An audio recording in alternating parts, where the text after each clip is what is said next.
This presentation will discuss many different elements related to starting up and running a residential construction business under a Class B general contracting license. A Class B general contracting license allows for someone to work on framing and foundation work or to oversee this process with employees. This presentation will not be exhaustive in this subject, but it will be a useful investigation of the subject nonetheless for an aspiring general contractor such as myself. So first off, we have startup costs. The startup costs for a home building company can be broken up into this little 6 categories. The first of which would be obtaining a California contracting license, which costs $650. Perhaps more if one wishes to get additional certifications such as asbestos removal or mold. Business formation fees. So a sole proprietorship, which is what I would start if I was creating a general contracting business, does not require any sort of fees in the state of California to open up. However, in Placer County, you do have to pay a $100 to $150 fee to get a general business license. So a general contractor needs to be bonded and insured. Bondage protects the consumer, whereas insurance protects the employee and the employers. So to be bonded, you are going to need to spend about $100 to $450 up front and every year after that.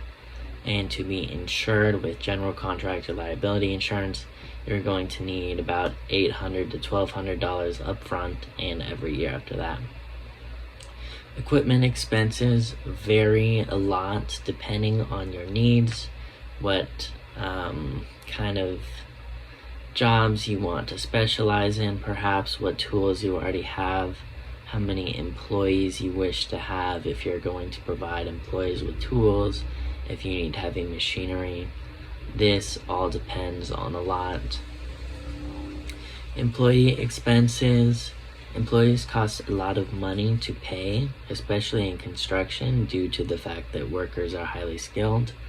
You also have the additional equipment expense of providing employees with equipment. Advertising and marketing expenses is another expense for a startup cost and just an ongoing expense. And the industry standard for a general contracting business is to spend 5 to 10% of revenue on marketing. Due to the fact that construction is a significant financial decision for the consumer and can be very dangerous if done incorrectly, it is very important that however you advertise, people feel safe and they feel like they can trust you. Taxes and financial help. A lot of residential construction businesses could benefit a lot, or small businesses in general could benefit a lot from accountants and financial advisors, although they're not necessarily a necessity. So running a home building business, it is important to do a cost-benefit analysis to determine whether you should hire an accountant or a financial advisor. Ongoing expenses of running a construction business include high employee turnover. This is just something that is common in this industry, and to avoid this, you have to pay your employees more and give them good benefits. Otherwise, they will leave and you will have to pay to hire new people and train them. Equipment breaks down and needs to be replaced, and you can also justify the expense of new equipment sometimes based off of how much money it'll save you. So that's always something you'll be buying as a construction worker.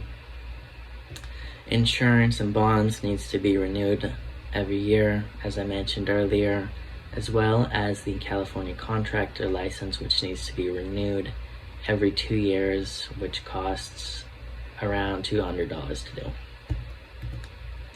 Liabilities that a general contractor faces are often covered by bonds and insurance, but in the case of contractor neglect, as I have here, the contractor may be liable and have to pay some serious money or even go to jail or prison if they have neglected to follow safe procedures and proper building practices, and that results in structural collapse or injury of people due to their neglect.